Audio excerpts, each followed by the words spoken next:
Take your seat, please.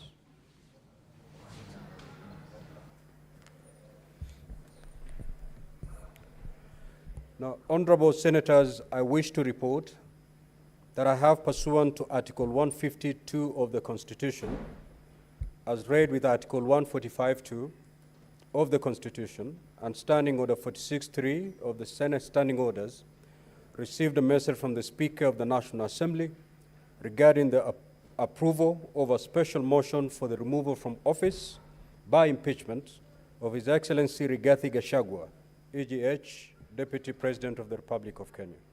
Honorable Senators, you may proceed to take your seats.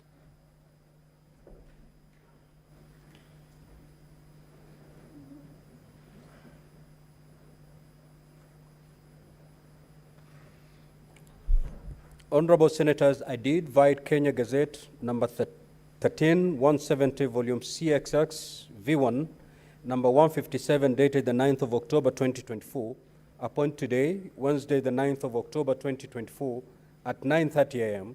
as the sitting convened for the purpose of hearing the charges in the matter of the proposed removal from office by impeachment of His Excellency Rigathi Gachagua, EGH, Deputy President of the Republic of Kenya. Honorable Senators, the message dated Tuesday the 8th of October 2024 was received in my office on Wednesday the 9th of October 2024 and indicated that the National Assembly had resolved, with the support of 282 members, being at least 2/3 of all members of the National Assembly, that pursuant to the provisions of Articles 145(2), as read with Article 151(b) and 2 of the Constitution, His Excellency Rigathi Gachagua, EGH, Deputy President of the Republic of Kenya, be removed from office by impeachment on the following grounds. Ground number 1, gross violation of Articles 10, 2A, B, and C, 27(4), 73(1)A, and 2B, 75(1)C, and 129(2) of the Constitution, and Articles 147(1) as read together with Article 131(2)C and D of the Constitution. 2, gross violation of Articles 147(1) and 152(1) of the Constitution by undermining the President and the Cabinet and the effective discharge of the national government's executive mandate. Number 3, gross violation of Articles 6(2), 10(2)A, 174, 186(1), 189(1), and the 4th schedule to the Constitution by undermining devolution.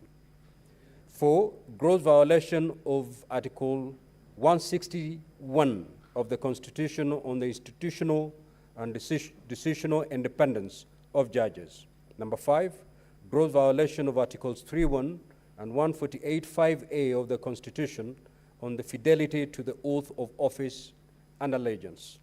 Number 6, serious reasons to believe that His Excellency the Deputy President has committed crimes under Section 13(1)A and 62 of the National Cohesion and Integration Act. Number 7, serious reasons to believe that His Excellency the Deputy President has committed gross economic crimes under Section 45(1), 46, 47(a)(3), and 48(1) of the Anti-Corruption and Economic Crimes Act, and Sections 2, 3, 4, and 7 of the Proceeds of Crime and Anti-Money Laundering Act. Number 8, serious reasons to believe that His Excellency the Deputy President has committed crimes by continuously misleading members of the public through false, malicious, divisive, and insightful remarks that are contrary to the provisions of Section 132 of the Penal Code and Section 29 of the Leadership and Integrity Act. Number 9, gross misconduct that is incompatible with the high calling and dignified status of the office of the Deputy President and a member of the Cabinet and the National Security Council. His Excellency, the Deputy President, has publicly attacked and undermined the work of the National Security Intelligence Service and its officers. Number 10, gross misconduct by openly or publicly insubordinating the President, who is the head of state and government. And lastly, gross misconduct by persistently bullying state and public officers. Honorable Senators, you may walk in and take a seat.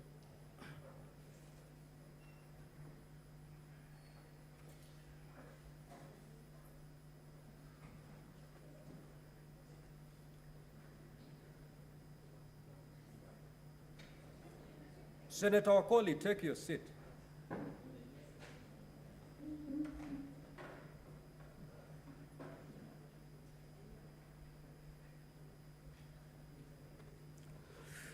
Honorable Senators, annexed to the message conveying the said resolution of the National Assembly are the following documents. One, copy of the notice of special motion and affidavit of the Honorable Gachagua'S Mutuse, OGW MP, dated the 26th of September 2024 and received on the 27th of September 2024, running from page 40 to 42. Two, electronic evidence relating to the special motion contained in a flash disk. Order papers for the 1st of October 2024. Communication from the Chair, number 046 of 2024, issued on Tuesday, the 1st of October 2024. Communication from the Chair, number 047 of 2024, issued on Tuesday, the 1st of October 2024. Certified Hansard and votes and proceedings of 1st of October 2024. Communication from the Chair, number 048 of 2024, issued on the 2nd of October 2024. Letters of appointment of advocates, Swanya and Company Advocates for His Excellency the Deputy President, Dustin Omari Advocates for Morani Manufacturers Limited. Letter to His Excellency the Deputy President forwarding the notice of motion. Affidavit of service on His Excellency the Deputy President. Order paper for 2nd of October 2024. Certified Hansard and votes and proceedings for the 2nd of October 2024. Public participation advertisement of the 2nd of October 2024 for Daily Nation newspaper, Standard newspaper, and the Star newspaper. Public participation advertisement of the 3rd of October 2024 for the Daily Nation newspaper, Standard newspaper, Star newspaper, and Taifa Leo. Public views templates, English and Swahili. Memo to constituency county office managers dated the 4th of October 2024. Public participation advertisement for the 4th of October 2024 in the Daily Nation newspaper, Standard newspaper, and the Star newspaper. Order issued by the High Court sitting at Kerugoya on Friday, the 4th of October 2024. A press statement by the Clerk of the National Assembly on the extension of public participation issued on the 4th of October 2024. Public participation advertisement of 5th of October 2024 placed on the Standard newspaper and the Nation newspaper. Public participation report tabled on the 8th of October 2024. Response to the notice of special motion from His Excellency the Deputy President received on the 8th of October 2024 at 4 p.m. Electronic evidence by His Excellency the Deputy President relating to the special motion contained in a flash disk. Order paper for the 8th of October 2024. Communication from the Chair, number 049 of 2024, issued on the 8th of October 2024, and a certified Hansard and votes and proceedings for 8th of October 2024. Honorable Senators, kindly walk and take your seats.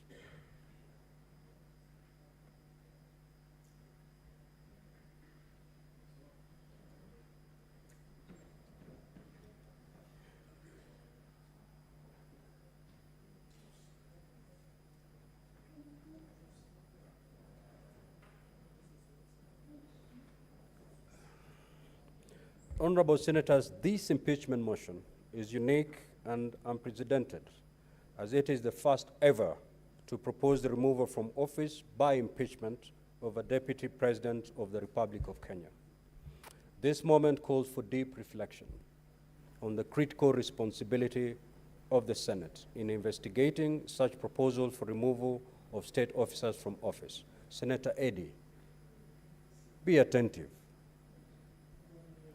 The impeachment process is a fundamental tool of legislative oversight and a crucial aspect of the constitutional mechanism for checks and balances. The process is invoked by legislatures, and in particular, in our case, Parliament, and county assemblies as a safeguard for good governance and integrity in public service. Now, honorable senators, as you may well be aware, the Senate has been entrusted by the Constitution with a singular role to sit as a quasi-judicial body to investigate any proposed removal from office by impeachment of the President, Deputy President, county governors, and deputy county governors, and to make a determination on the alleged infractions of the Constitution and other laws.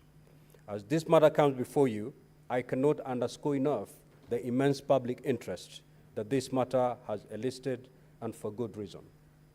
This is yet another opportunity for the Senate to demonstrate its fidelity to the Constitution and to live up to its reputation.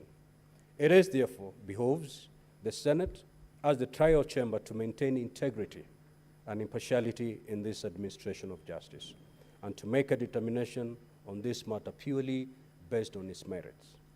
Honorable senators, in terms of the way forward, the manner of disposing of this impeachment motion will not be significantly different from how the Senate has previously investigated and determined the proposed removal from office by impeachment of county governors and deputy county governors. Standing Order 78-1 of the Senate, standing orders, as read together with Articles 152 and 145(3)(b) of the Constitution, provide the Senate with two options on how to proceed with this matter. Senate may, 1, by resolution, appoint a special committee comprising 11 of its members to investigate the matter, or 2, investigate the matter in plenary. In this regard, the Senate Majority Leader will, at an appointed time during this sitting, give a notice of motion and move a motion for the establishment of a special committee. Should the motion be carried, the special committee will investigate the matter and report to the Senate on whether it finds the particulars of the allegations against the Deputy President to have been substantiated. In the event that the motion for the establishment of a special committee does not pass, the Senate will proceed to investigate the matter in plenary. Consequently, I will appoint a date for the commencement of the hearing of the evidence for purposes of the investigation. Now, honorable senators, I wish to emphasize that the debate on the motion for establishment of a special committee shall be confined to the matter of the motion. That is, whether or not to establish the special committee.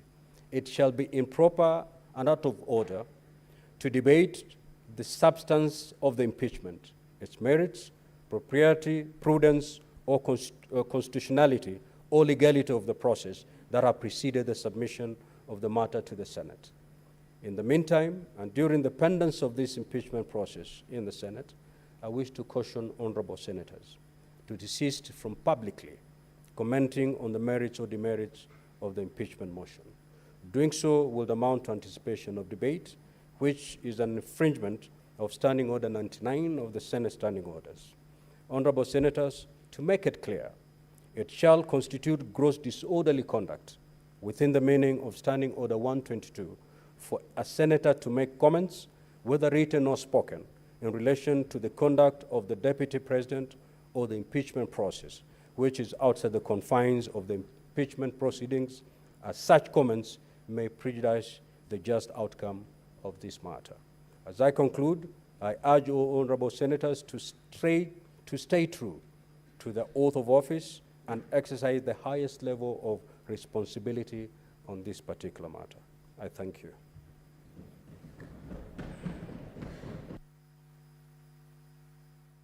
Now, honorable senators, a supplementary order paper has been circulated.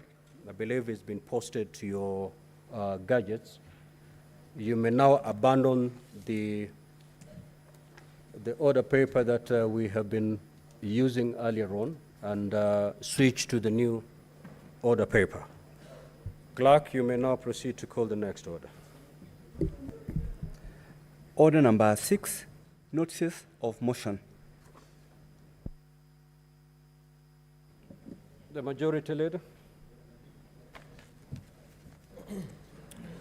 Mr. Speaker, sir, I rise to give notice of the following motion, which is the establishment of a special committee to investigate the proposed removal from office by way of impeachment of His Excellency Rigathi Gachagua, EGH, the Deputy President of the Republic of Kenya. That whereas pursuant to Article 151B and 2 and Article 145 of the Constitution and the National Assembly Standing Orders number 64 and 65, on the 8th of October 2024, the National Assembly approved a special motion for the removal from office by impeachment of H.E. Rigathi Gachagua, EGH, Deputy President of the Republic of Kenya. And further, whereas by letter reference NADLP TBO MTS 2024 025, dated 8th of October 2024 and received in the office of the Speaker of the Senate on the 9th of October 2024.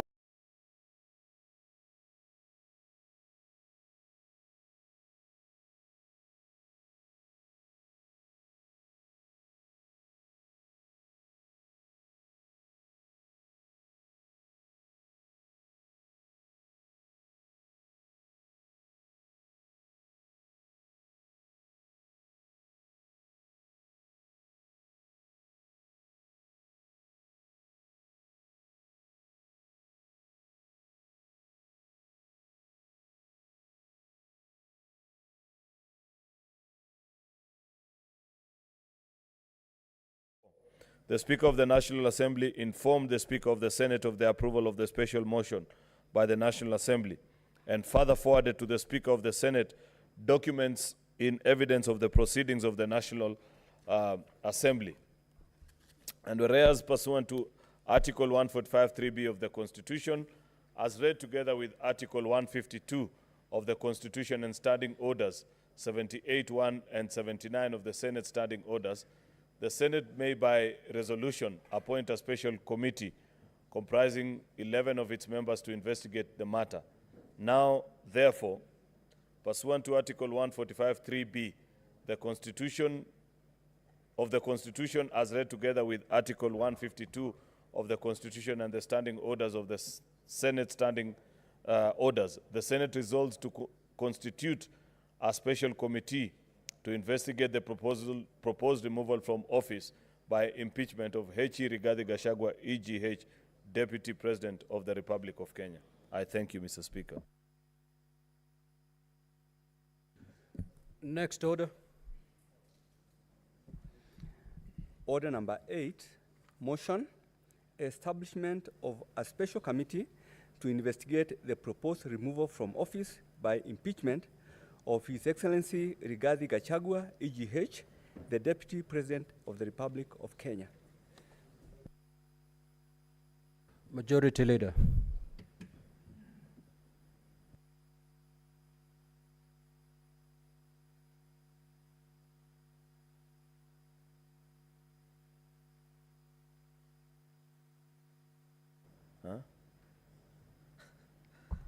Thank you, Mr. Speaker.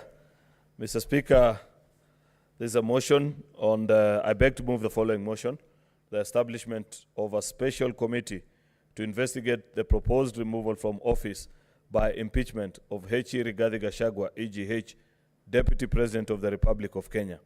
That whereas pursuant to Article 151B and 2, Article 145 of the Constitution and the National Assembly Standing Orders 64 and 65, on 8th of October 2024, the National Assembly approved a special motion for the removal from office by impeachment of His Excellency Rigathi Gachagua, EGH, the Deputy President of the Republic of Kenya. And further, whereas by letter reference NADLP/TBO/MTS 2024 025, dated 8th of October 2024, received in the office of the Speaker of the Senate on the 9th of October 2024, the Speaker of the National Assembly informed the Speaker of the Senate of the approval of the special motion by the National Assembly and further forwarded to the Speaker of the Senate documents in evidence of the proceedings of the National Assembly.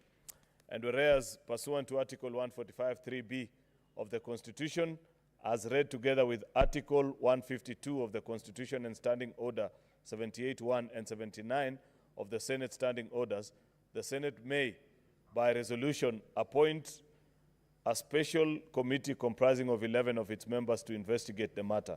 Now, therefore, pursuant to Article 145(3)(b) of the Constitution as read together with Article 152 of the Constitution and Standing Order 78(1) of the Senate Standing Orders, the Senate resolves to constitute a special committee to investigate the proposed removal from office by impeachment of His Excellency Rigathi Gachagua, EGH, Deputy President of the Republic of Kenya. Mr. Speaker, this is uncharted territory. For the first time, the Senate of the Republic of Kenya is being invited to conduct an impeachment hearing of a Deputy President.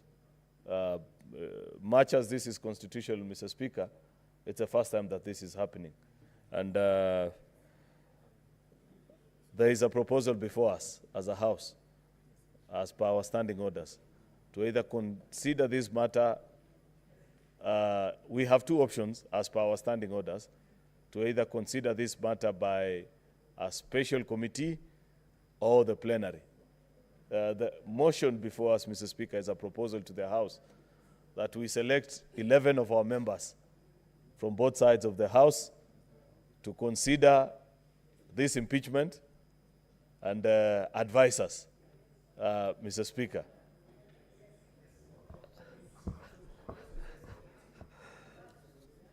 Mr. Speaker,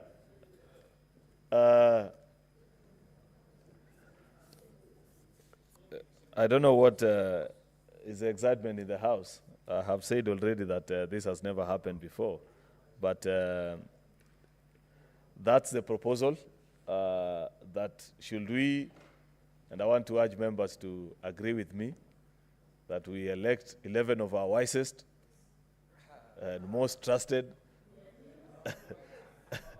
senators, Mr. Speaker, who we think have the sufficient wisdom to read on our behalf, make a decision, and as you know, as per our standing orders, Mr. Speaker, should they elect that the matters have not been substantiated, the matter dies, and there is no recourse for the House. However, should they confirm any of the 11 charges, even one, Mr. Speaker, then they will invite the rest of us to join them in making a decision. Therefore, Mr. Speaker, with those very many remarks, this is not a matter that I want to speak long to, because there's more serious matters that lay ahead with regards to this particular motion, Mr. Speaker. With those very many remarks, I want to invite the Senator for Nairobi, Senator Edwin Watenya Sifuna, to second this motion.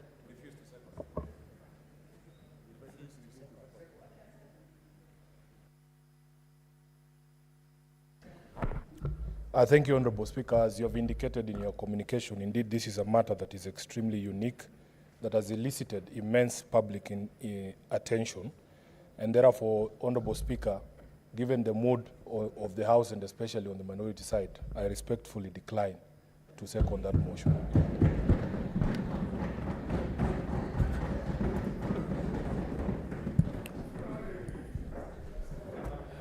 Now, Senator Oburu. Order, honorable senators. You will note that the Senate Majority Leader has moved a motion pursuant to Articles 145(3)(b) of the Constitution and Standing Order 78(1) for the establishment of a special committee to investigate the proposed removal from office by impeachment of His Excellency Rigathi Gachagua, EGH, Deputy President of the Republic of Kenya. The motion has, however, failed to get a seconder. Now, Standing Order 70 of the Senate Standing Orders states as follows. The question on any motion shall not be proposed unless it shall have been seconded, and any motion that is not seconded shall be deemed to have been withdrawn and shall not be moved again in the same session unless with the permission of the Speaker. Honorable Senators, as I communicated earlier today during the sitting, by way of a message on the resolution of the National Assembly, Article 145(3)(b) of the Constitution as read together with Article 78(1) provides that the Senate, by resolution, may appoint a special committee comprising 11 of its members to investigate the matter. The motion having been deemed to be withdrawn, pursuant to Standing Order 71, the proposal for a special committee is defeated. The Senate will therefore proceed with the investigation of the proposed removal from office by impeachment of His Excellency Rigathi Gachagua, EGH, the Deputy President of the Republic of Kenya, in plenary. Honorable Senators, in line with the schedule of activities for an impeachment hearing in plenary, I hereby give the following directions. A, the clerk to issue invitations to appear to the Deputy President today, Wednesday, the 9th of October, 2024. B, the clerk to issue invitations to appear to the National Assembly today, Wednesday, the 9th of October, 2024. The parties to file their responses with the Office of the Clerk of the Senate by Monday, the 14th of October, 2024, by 5 p.m. D, the clerk to circulate documents received from the parties, including the plenary hearing program, to all honorable senators upon receipt on Monday, 14th of October, 2024. And the Senate shall then investigate the matter in plenary on Wednesday, the 16th, and Thursday, the 17th of October, 2024. The Senate is accordingly guided. Thank you.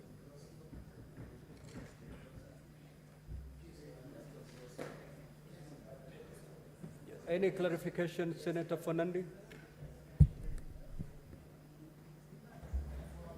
Mr. Speaker, looking at the directions that we are given, I want to agree with the Senate Majority Leader that this matter is very unique. It is uncharted territory. We are so used to impeachment of governors as we have done before. Mr. Speaker, when you look at our Standing Order 78 on Senate standing orders, and also, Mr. Speaker, I needed your guidance and clarity on the process, because looking at Standing Order 78 on the removal, procedure for removal from state office, which includes the removal of the president, deputy president, or state office. Mr. Speaker, I want to invite Mr. Speaker to request, when you read under, sorry, Mr. Speaker, I'm trying to get second schedule of our standing orders, Part 1, Rules of Procedure when considering removal in plenary, either the president or the deputy president. When you look at rule number 12, subject to these rules, the hearing of the evidence, once it commenced, shall proceed and continue on until the Senate concludes the hearing of the matter. So, Speaker, this extrapolates itself from Article 145, 150 in the removal of either the president or the deputy president, considering this a matter of national interest, and it will involve a lot of process, evidence producing, and many other procedures. So, Speaker, considering the immense, would it be in order to request that, as per your direction, you increase even an extra day? You know, Mr. Speaker, they say justice should not be seen, should not only be seen, but to be seen to be done. Oh, okay, Mr. Speaker. Order, Honorable Senator. Mr. Order. Speaker, I'm happy. Let the Senator Fernandi say it the way he understands it. Yes. Proceed. And Mr. Speaker, I am directly translating from my Kalenjin mind, so members will have to bear with. Mr. Speaker, justice should not only be done, but should be seen to be done, Mr. Speaker. You know, we went to group of schools, some of us. Mr. Speaker, the point I wanted to make is that since the plenary process will allow Kenyans to follow, would it be in order whether we convict or acquit, because the law house, which was pre-trial chamber, and this is the real trial chamber, Mr. Speaker, where we shall be looking and setting precedent for future impeachment. I'm not predicting that there will be impeachment of president or deputy presidents in future, but Mr. Speaker, the point I wanted to make, and I don't know why Senator Sifuna is irritated. You'll have your time. Why are you worried? Mr. Speaker, that is what I want to conclude by saying, Mr. Speaker, just add an extra day so that the accusers, which is the National Assembly, can have elaborate time to present their case, and also the deputy president can have the time to present their case. So that, Mr. Speaker, when they move to another fora, they will have opportunity of of having the opportunity of being given a chance and the principles of natural justice. I thank you, Mr. Speaker, and thank you for that indulgence, and I will properly be guided. Thank you. Senator Fernandi, as we sit here, we don't know the number of witnesses that will be called. We don't know the volumes of documentation that will be filed. And therefore, let us go by the 2 days that I've communicated. One thing that the Senate will do, it is going to give adequate time to both parties. That's the much we are going to do as a Senate. No party will leave the Senate complaining about inadequacy of time to plead their case. Yes. Thank you very much, Honorable Speaker. And we conform to the directions that you've given and the communications that you have also given. And I actually agree to the wisdom of the Senator for Nairobi, that this is a matter of serious public interest. And the matter that is before us is so weighty, it cannot be left to the hands of 11 people. We need to hear it in plenary.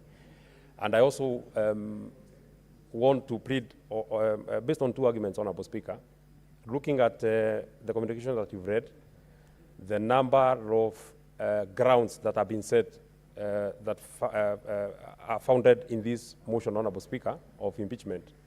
There are 11 grounds, Honorable Speaker, and in the experience that we have had as a House, I think this will be the highest number of grounds that we have ever looked at in as far as processing a motion of impeachment is concerned. That is my first concern. Number two, when we last dealt with the last impeachment of Governor for Meru, the reason why we were rushing against time and we didn't have to, we didn't allow members to debate and give their input. And I would not want us to get ourselves in that kind of a situation, that members want to give their contribution, they want to convince the others, because the reason why a motion, we have to debate on this motion is that I can convince the other members that I think the Deputy President should be removed or should not be removed. And we didn't get that opportunity during the last sitting. Why? Because the dates that had been gazetted for that particular removal were lapsing that particular day, and we had to vote. We had to start voting before 12. So if we get ourselves in the situation that you said that we are processing this motion on Wednesday and Thursday, and it is Thursday, we are almost done with the proceedings at Thursday, 11:30. Then we don't have time to debate. It is upon this reason why then, even if we leave the 2 days that you have communicated, then we need to leave it open that if we find ourselves that we are just done with witnesses, both the accusers and the ones that are being accused, the defense team, Honorable Speaker, if you're not able to debate, then we can come the next day, debate and take a vote. We should not then hurry this process as we hurried the last process, and it's not that we hurried it because we wanted. Many members wanted to contribute. It is the reason why the voting was very acrimonious. That's hard. Thank you very much, Daktari, for that. Nyandaro is far, and we have small challenges. So, it was very acrimonious here. You saw many members here, you know, and it was not very neat. I would not want us to. I would not want to find us in such a situation. I wish you would allow that even if we get to Thursday, and you have not gotten to debating, you can allow us to come on Friday, debate and vote.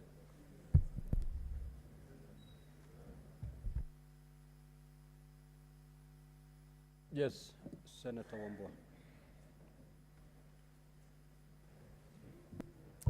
Wambua. Thank you, Mr. Speaker. Mr. Speaker, just two things. One is on the matter of your communication about how then we conduct ourselves from today going forward. Mr. Speaker, you have given direction. These phones. You have given direction, Mr. Speaker, that members should restrain themselves from making public utterances, especially on the substance of this impeachment. which is a good direction, Mr. Speaker, because we are going into a long weekend and we're engaging with our constituents. The temptation to prosecute this matter even before it comes here is very high. So that caution is good, Mr. Speaker. Only that, Mr. Speaker, I will hasten to add that listening to the public wherever I go, and I don't go to a lot of places, Mr. Speaker, the whole world, the whole country is looking up to the Senate for justice to be seen to be done. In fact, there wasn't so much attention on the proceedings in the National Assembly. A lot of people saying, let's wait for this matter to go to the Senate. Mr. Speaker, this is a time that then the Senate of the Republic of Kenya must demonstrate real leadership. And the prayers that were being made by Senator Cheragay and Senator Medhu sit very well. That, Mr. Speaker, the assurance you have given that both parties will have sufficient time to prosecute their cases and to do what they have to do.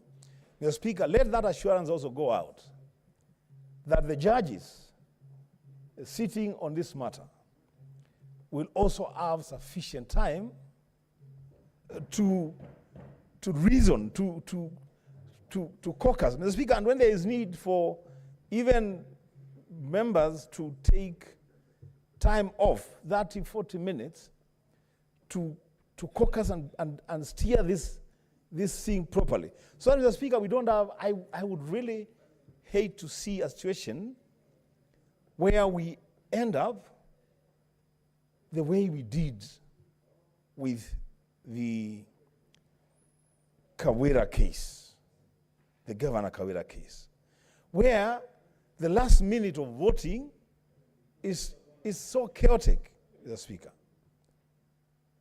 Mr. Speaker, one other thing that you may also need to... Senator Kadure, just let him conclude so that I just give directions on this matter. Let us not prolong this debate. Mr. Speaker, let me just conclude by saying the other thing that you may also guide us now and into the debate is try and teach us on the issue of patience. People should patiently listen to others. Just conclude. And especially when I express an opinion that is not in line with your opinion. What is your point of order, Senator Oh, Kadure, my because goodness. you're really insisting. Thank you, Mr. Speaker, sir. Mr. Speaker, you know, if members will go that direction of Kawira Mwangaza case, Mr. Speaker, this case is in court. And what they're implying is that what was processed here was not right.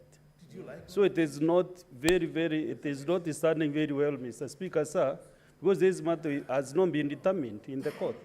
And one of the issues that has been raised by the parties is that some of the members did not vote. There was no time for discussion and all those matters, Mr. Speaker.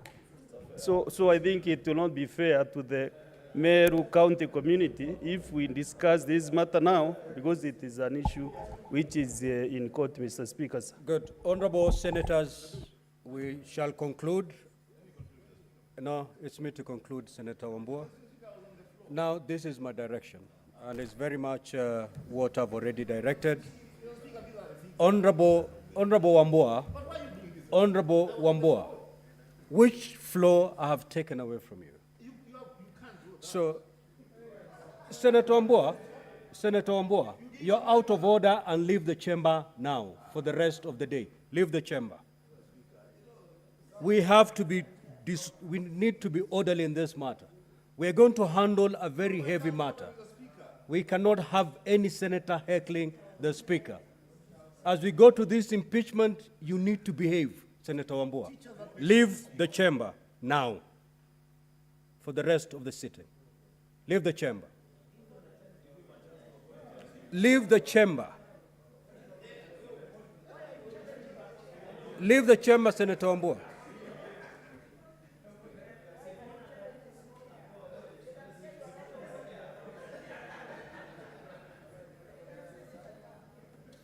Honorable Senators, the chapter we are just about to open, the process we are just about to undertake is extremely heavy. The country and the world is watching. Decorum is the least we'll be expecting from members. Senator Fonandi has raised a valid concern. Upon reading these charges, we have 10 days to conclude this process. I have directed that this matter be heard within 2 days. We have not seen the kind of documentation that is going to be filed. We have not seen the number of witnesses that are going to be called by each party. Once we see the documentation and the list of witnesses, and it becomes obvious that we cannot conclude this matter within 2 days, we have Friday. And therefore, let us cross the bridge when we get there. But one thing I want to assure the country is the Senate is going to do justice in this matter. All the parties are going to be given a fair, they're going to have their day in the Senate. There will be 0 complaints after the conclusion of this matter. Let's rest it there, Honorable Senator. Next order.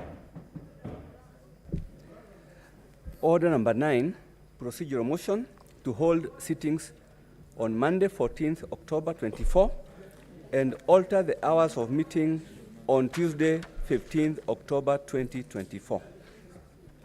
Majority Leader. Let's make progress, Senator Fatuma Dulu. Mr. Speaker, Let's make progress. I beg to move the motion, which is for the Senate to hold sittings on Monday, the 14th of October 2024, and to alter the hours of meeting on Tuesday, 15th of October 2024. That notwithstanding the resolution of the Senate made pursuant to Standing Order number 32 of February, Order number 32 on 15th of February 2024, and 26th of June 2024, 19th of August 2024, and 17th of September 2024, and the approval of the Senate calendar, regular sessions for the 3rd session 2024. The Senate resolves: 1, pursuant to Standing Order number 34, 4C,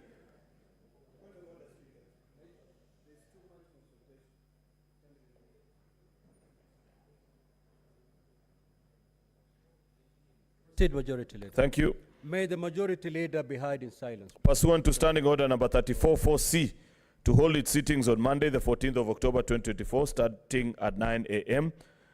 to 1 p.m. and 2:30 p.m. until the conclusion of business listed in the order paper of the day. 2, pursuant to Standing Order number 34, 4B, to hold a morning sitting on Tuesday, the 15th of October 2024, starting at 9 a.m. to 1 p.m. And 3, pursuant to Standing Order number 34, 4A, extend its sitting time on Tuesday, 15th October 2024, afternoon sitting until the conclusion of the business listed in the order paper of the day, in order to investigate the proposed removal from office by impeachment of the Honorable Dr. Eric Kipkoech Mutai, the Governor of Kericho County. Mr. Speaker, sir, this is a procedural motion, and we have pointed out that for lack of flair in drafting both the special notice, special motion such as this, and the order, gathered notice, Mr. Speaker, we found ourselves with the challenge which many of our colleagues are actually discussing right now, where they felt that in handling of an impeachment procedure, we had too much to do within such a short time. And therefore, Mr. Speaker, if you see the way the motion has been drafted, it is until the business listed on the order paper is concluded on that day. So it's not unusual, Mr. Speaker, that we leave this house on certain days at 2 a.m., 3 a.m. Has happened many times before. Mr. Speaker, because impeachments have got serious consequences. And impeachments, Mr. Speaker, are almost the last resort in a dispute resolution, Mr. Speaker, between the parties that are before each of us. Therefore, Mr. Speaker, I want to urge senators, given if they approve this timetable, next week will be quite a heavy week for senators. On Monday and Tuesday, Mr. Speaker, we have this impeachment. You have just given direction, Mr. Speaker, that on Wednesday and Thursday as well, we have the impeachment motion or process of the Deputy President. Therefore, a lot of energy is required from senators next week. So all the senators, including the young ones like my kid brother Eddie, Mr. Speaker, need to spare energy this weekend, and so that next week they have a lot of energy in the House, Mr. Speaker. Mr. Speaker, finally, is just to note, Mr. Speaker, that this is a simple procedure motion, which I don't expect that there'd be a debate about. It's just agreeing on the times so that we can get the response and begin on the process. With those many remarks, Mr. Speaker, I beg to move and request Senator Okongo Omogeni, my neighbor from Nyamira County, to second. I thank you, Mr. Speaker. Senator Okongo Omogeni. Thank you, Mr. Speaker. Sir, I stand to second the motion by Majority Leader and the Senator of Kericho, my neighbor, and I agree that the matter is weighty. The Senate is on the spotlight. This is the time we need to demonstrate to the country that we are fair. We can discharge our functions impartially, without fear and favor, and I second the motion, Mr. Speaker.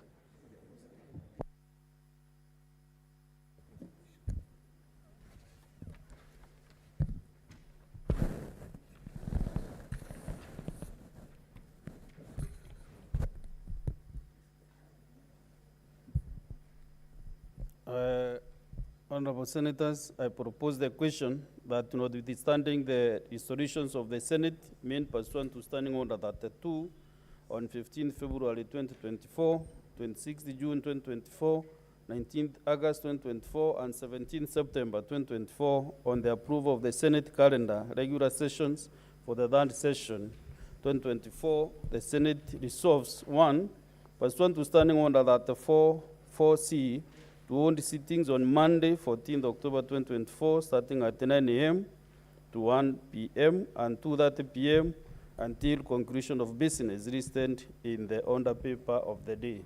2. Pursuant to Standing Order 34B, to hold a morning sitting on Tuesday, 15th October 2024, starting at 9 a.m. to 1 p.m. and 3. Pursuant to Standing Order 4A, to extend the sitting time on Tuesday, 15th October 2024, afternoon sitting, until conclusion of business listed in the order paper of the day, in order to investigate the proposed removal from office by impeachment of the Honorable Dr. Eric Gachagua'S Mutai, the Governor of Kericho County.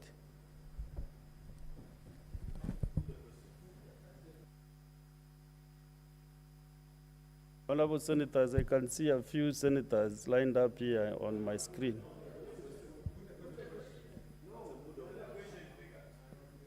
So is that the mood of the House? Yes.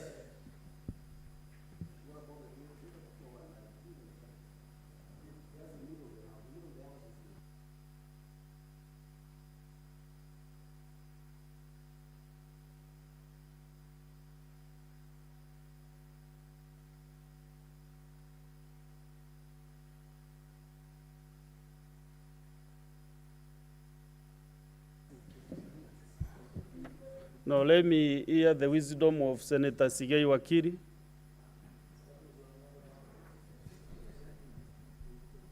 Mr. Speaker, you may proceed to put the question.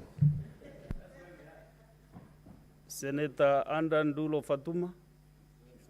Senator Derito John Kenywa. Majority leader will not teach him how to chair this session. Asante Bwana Spika.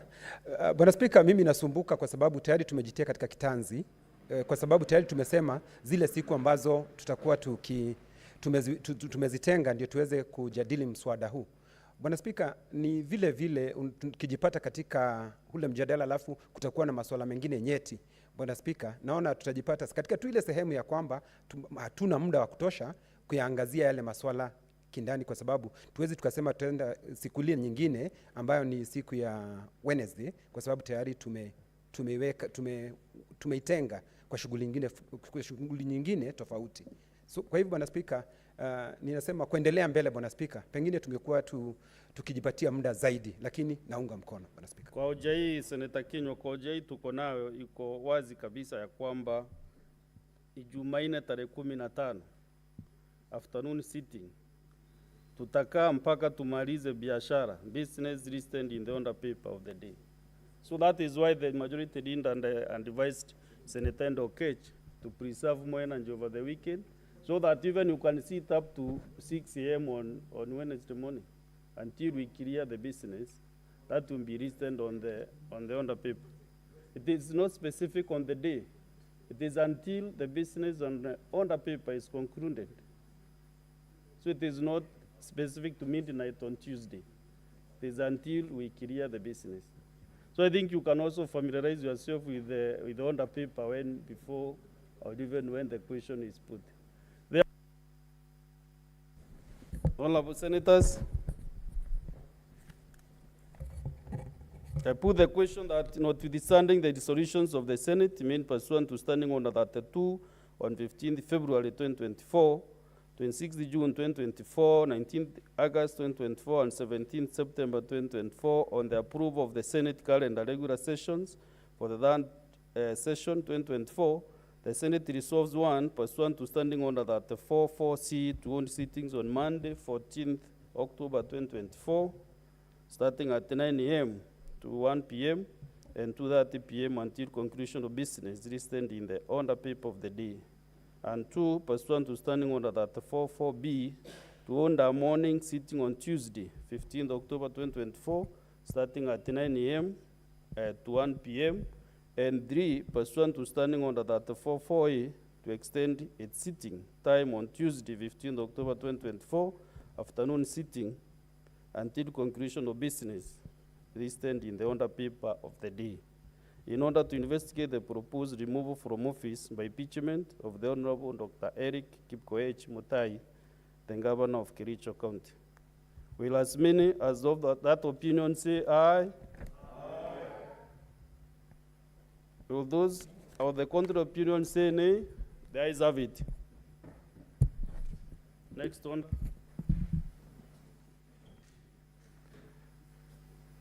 Order number 10, motion. Report of the 9th Interparliamentary Union Global Conference of Young Parliamentarians held in Hanoi, Vietnam from 15th to 17th September 2023.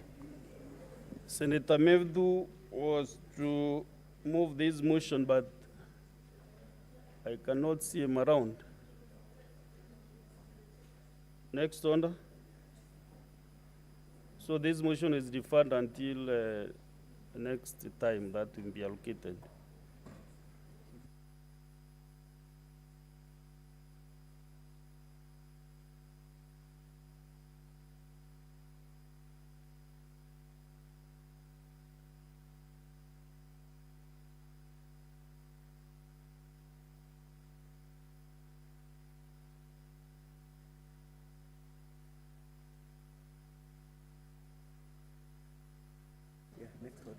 Next order. Order number 11, motion. Reports of the Kenya delegation to the 147th and 148th assemblies of the IPU and related meetings held in Luanda, Angola from 23rd to 27th October 2023, and in Geneva, Switzerland from 23rd to 27th March 2024, respectively. Senator Catherine Muma.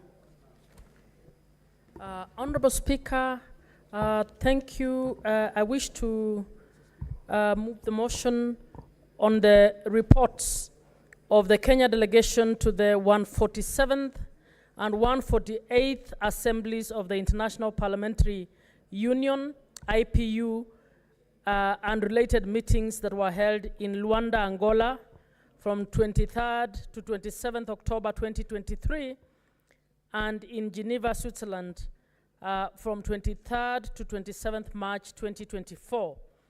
That the Senate notes the reports of the Kenya delegation to the 147th and 148th assemblies of the Interparliamentary Union and related meetings in Luanda and the one in Geneva.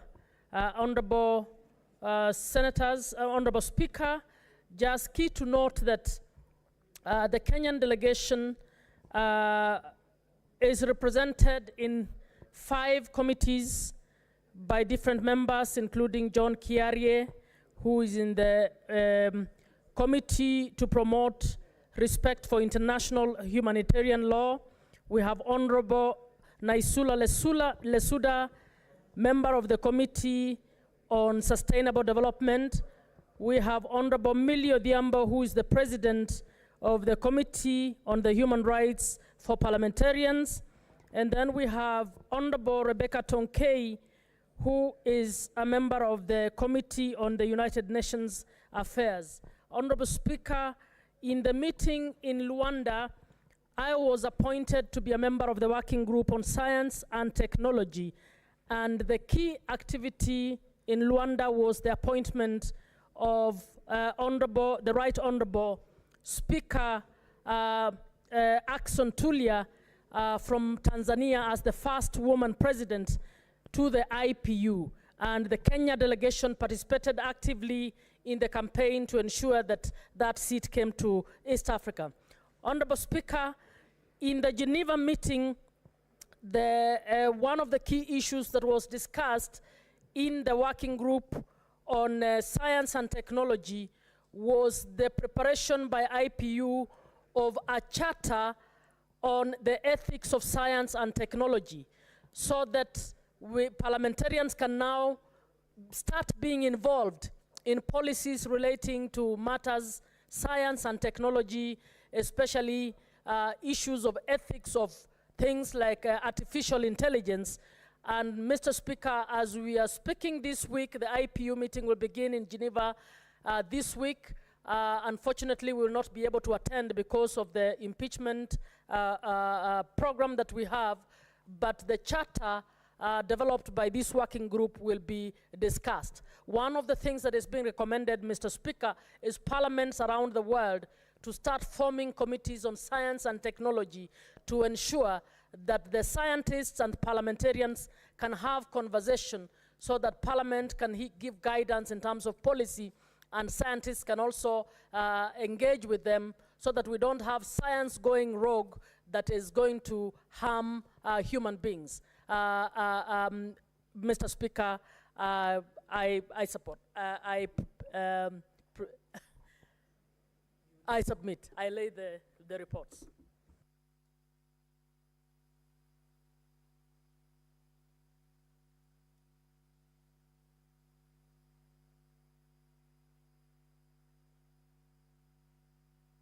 Senator Muma, you say you beg to move, and then also you get a seconder.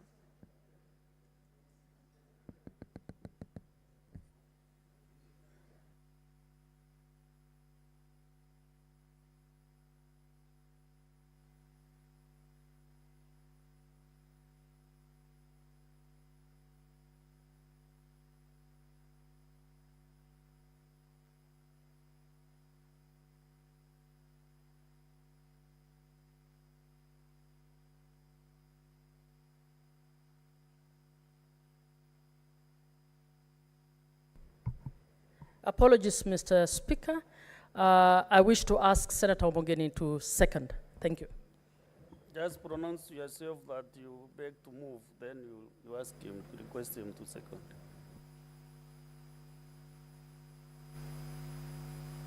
Okay.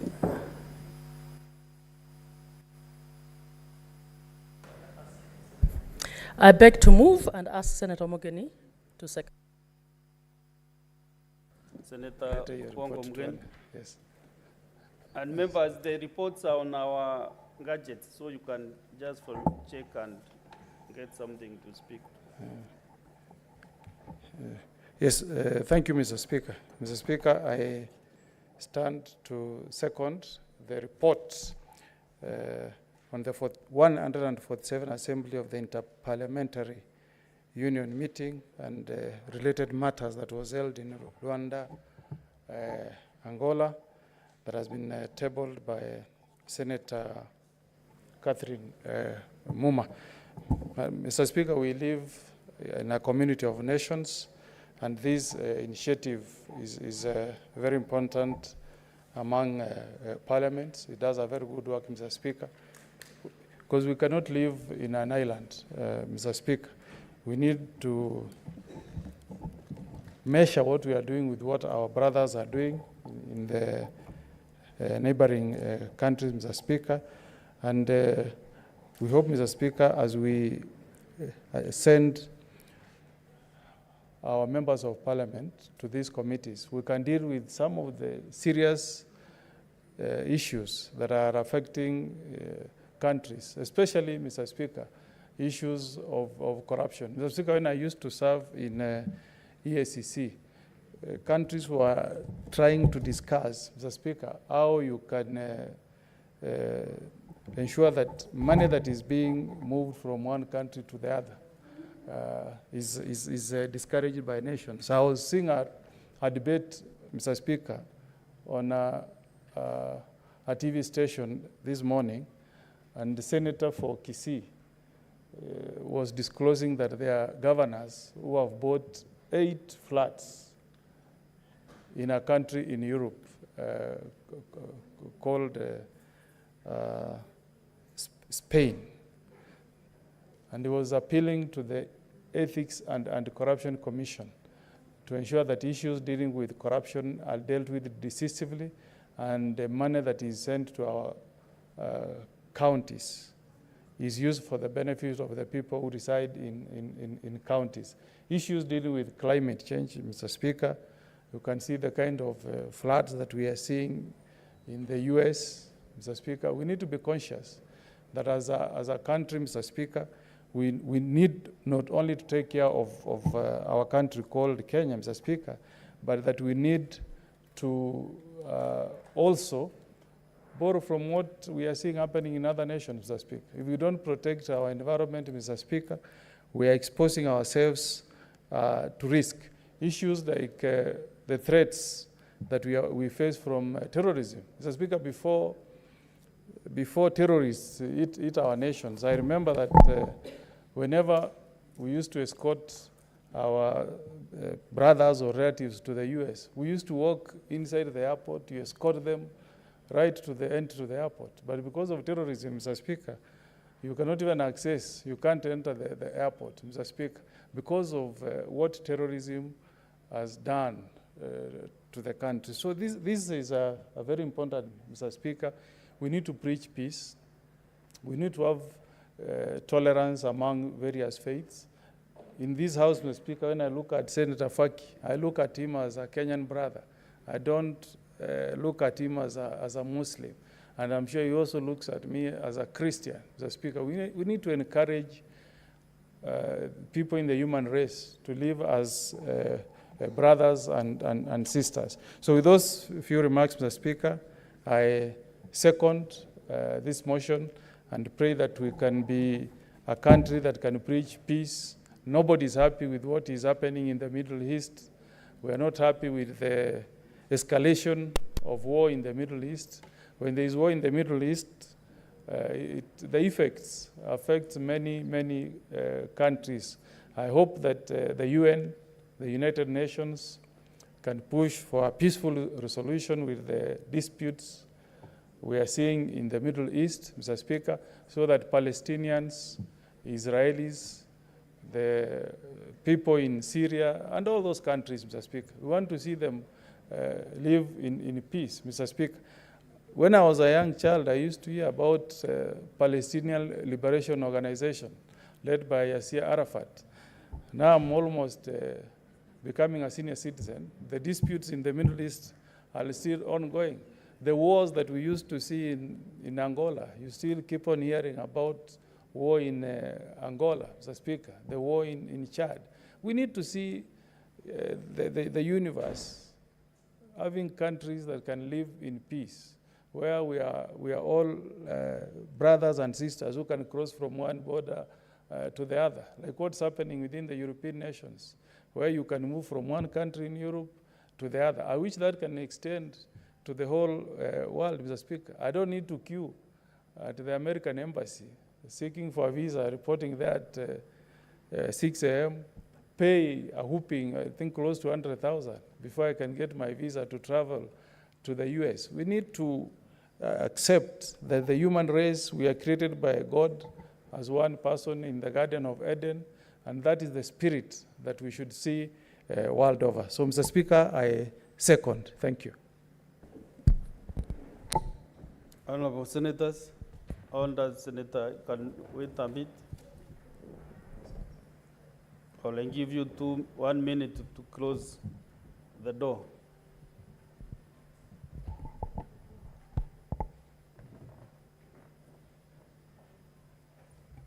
Honourable Senators, I propose the question that the Senate notes the reports of the Kenyan delegation to the 147th and 148th Assemblies of the Interparliamentary Union, IPU, and related meetings held in Luanda, Angola, from 23rd to 27th October 2023, and on the table of the Senate on Thursday, 29th February 2024, and Geneva, Switzerland, from 23rd to 27th March 2024, and on the table of the Senate on Thursday, 30th May 2024.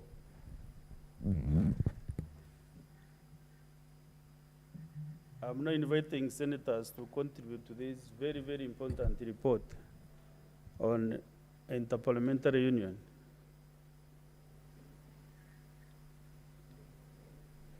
You know, Senator Mugatana actually contributes on these international issues so much, but today I don't know where his mind is. I think I'm being distracted by the senator from Ram County.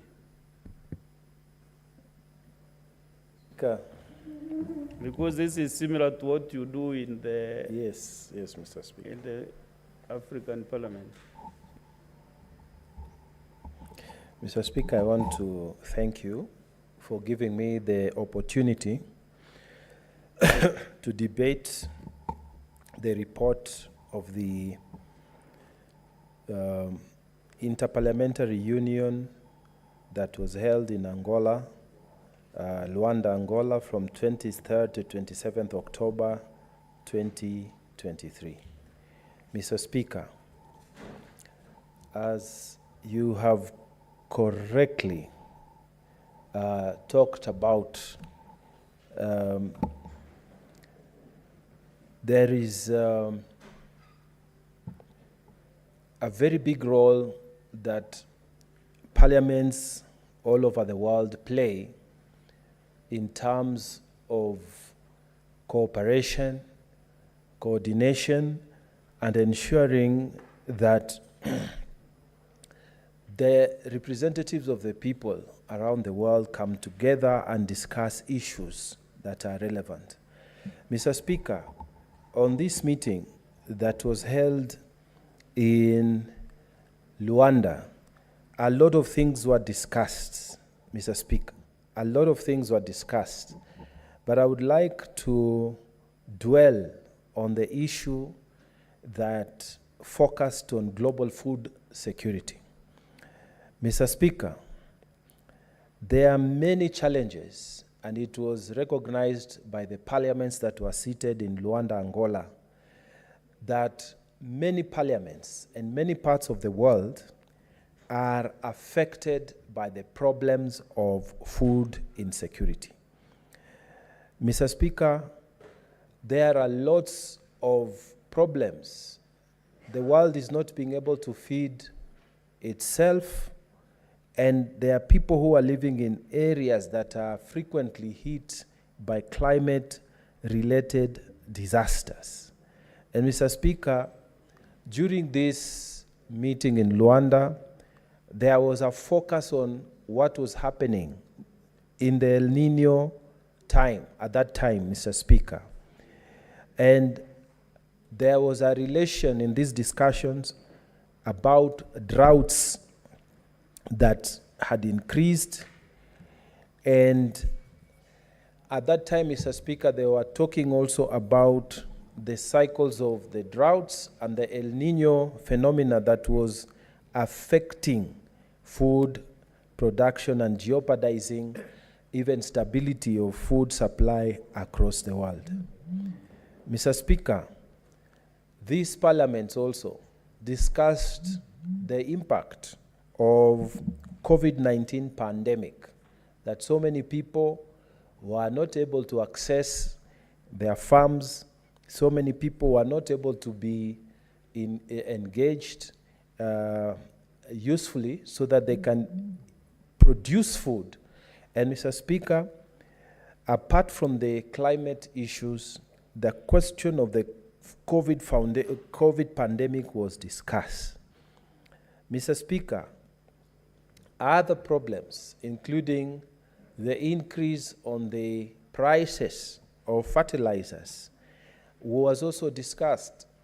These challenges, Mr. Speaker, were put on those parliaments and discussed, so that Kenya also was part of those discussions, Mr. Speaker, that raised the challenges affecting food, including the increase on the prices of fertilizers.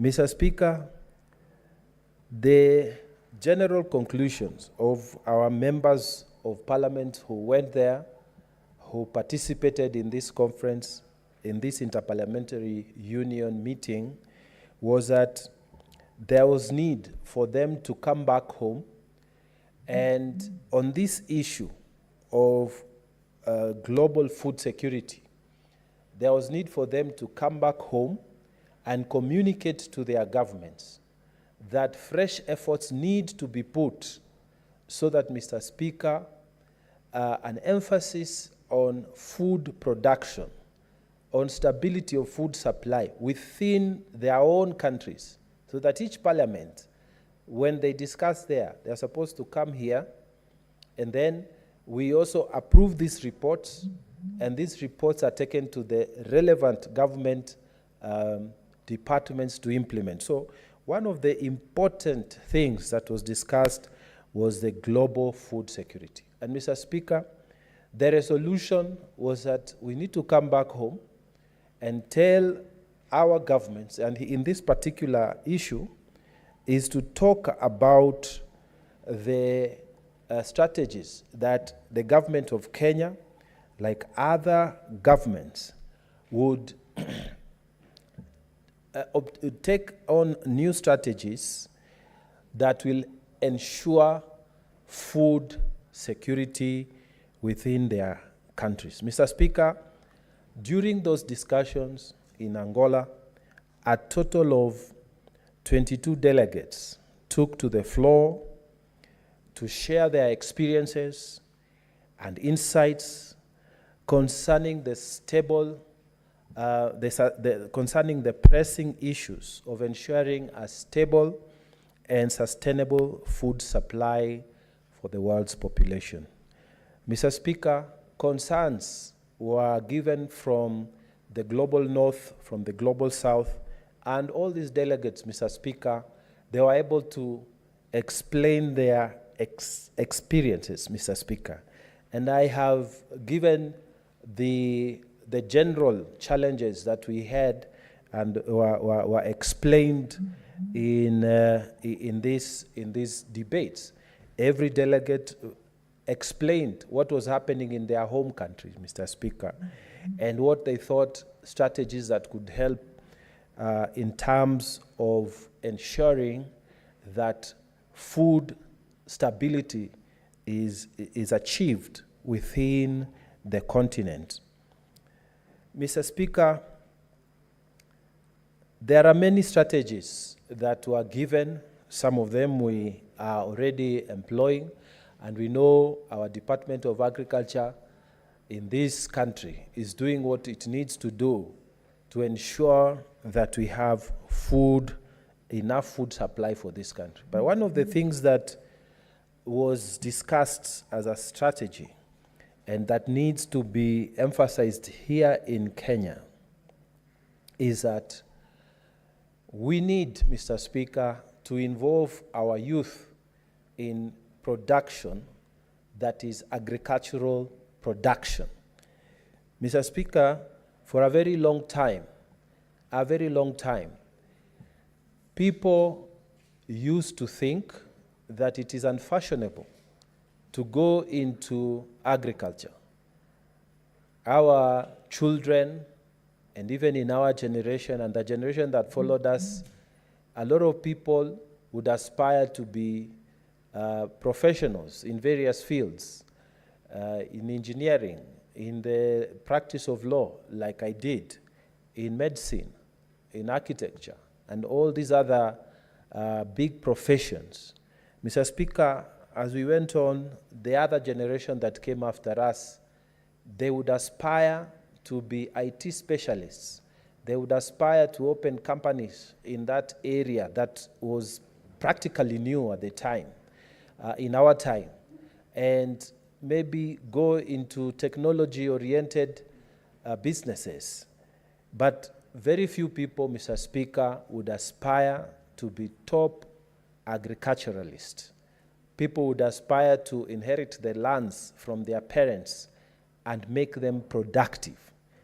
Mr. Speaker, in terms of all these resolutions that were passed, and the one that I want to emphasize so much to increase our food production, Mr. Speaker, we need to make agriculture in Kenya sexy. We need to make it very attractive to the young people. We need our young people to start seeing this as an opportunity to add something.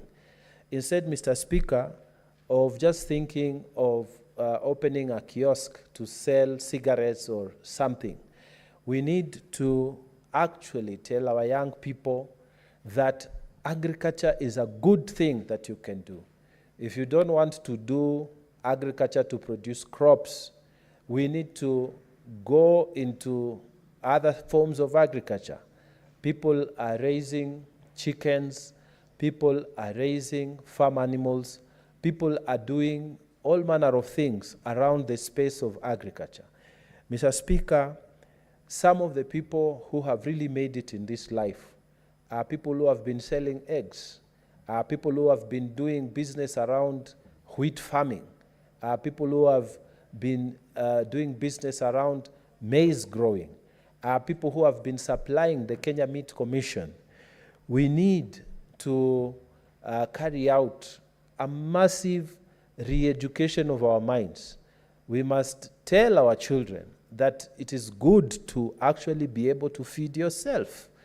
If you are at home, we must tell our children that it is good to go to the farm, and they must see us do this so that it is accepted as a fashionable thing to do. Mr. Speaker, I will not be saying enough if I don't mention the fact that some of our TV stations have done an extremely good job. And I want to single out two national TV stations that I have seen. They take their time, Mr. Speaker, to discuss about programs on agricultural production. And I'm so impressed that even the presenters, they are young people who are doing that kind of work.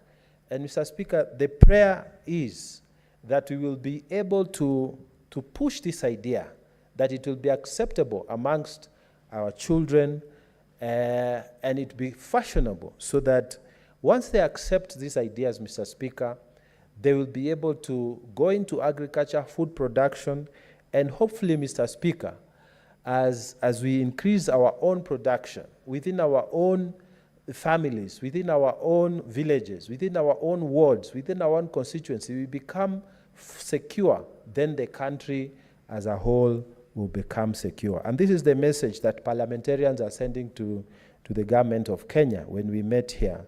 And with those very many remarks, I beg to support this report. I thank you, Mr. Speaker. Honorable Senators,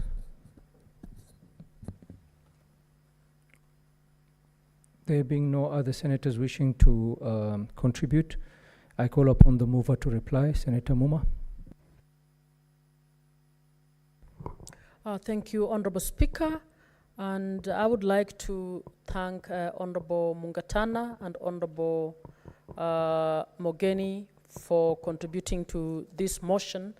Honorable Speaker, as we participate in international conversations with other parliaments around the world,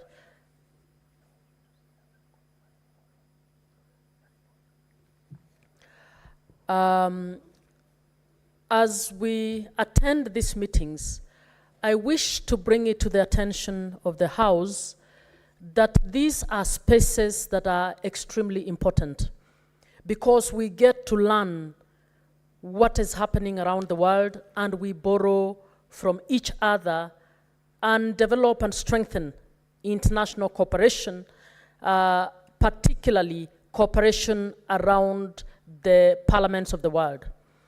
The Interparliamentary Union is the union of all parliaments of the world, except very few of those.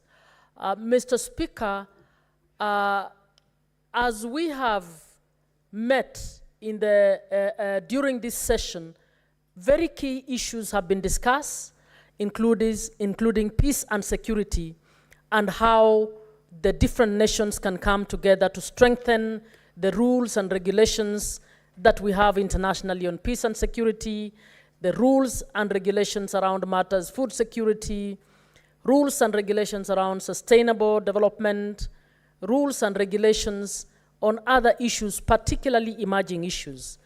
When I moved the motion, I spoke about the Science and Technology Committee that I'm sitting in, Mr. Speaker, that has been a very educative forum. Very educative forum because there are so many things we take for granted. And you find that the world is actually going to centrally driven by technology. And we are all going there, but possibly not planning for it properly. And the parliaments of this world and parliamentarians do not necessarily have the capacity to be able to know what kind of policy can they support within their arms of government.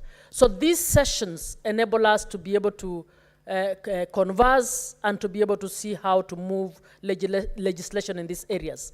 One of the ongoing conversations technically that is happening is the matter of internet governance.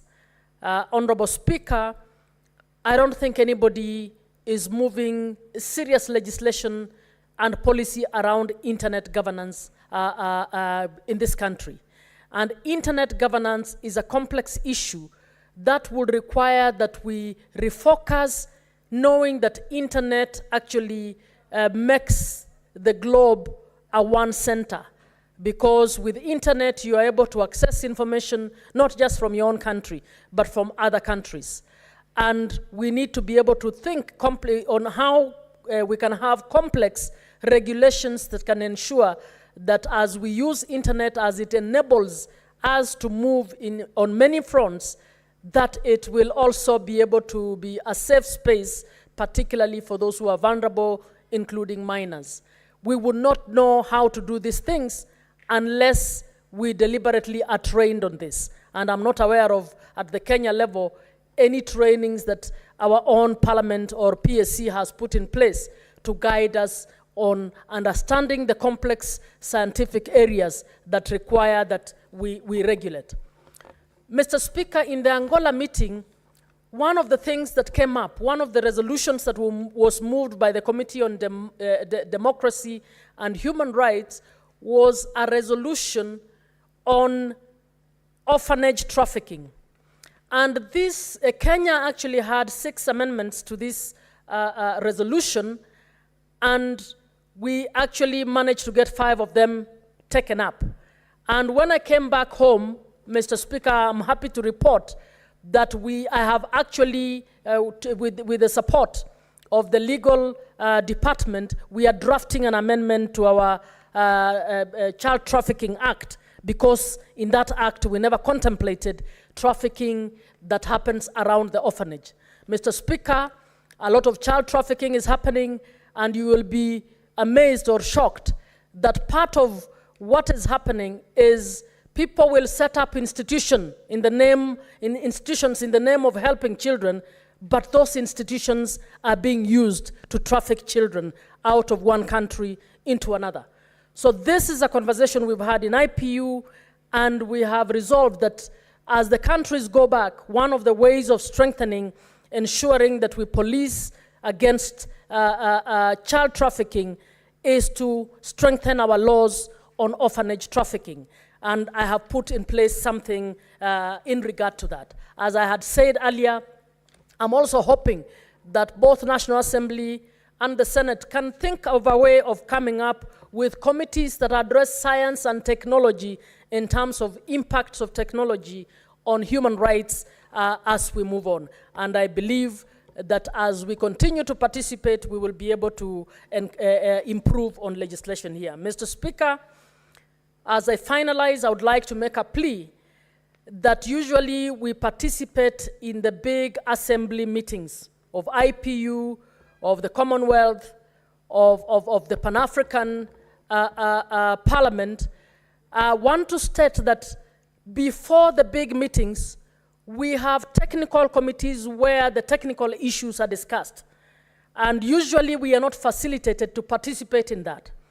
And you'll find that when you go now to the assembly, the countries whose membership have seriously participated in the technical sessions of the committees are well versed or better versed with the issues that they are presenting.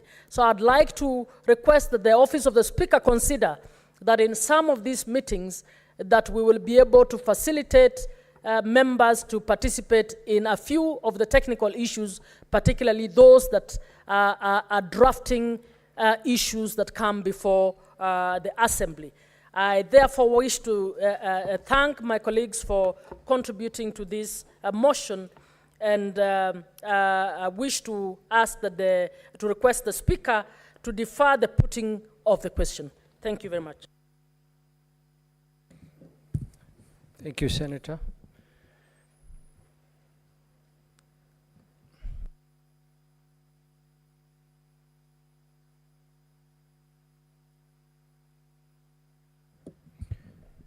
This motion will be deferred to a later date.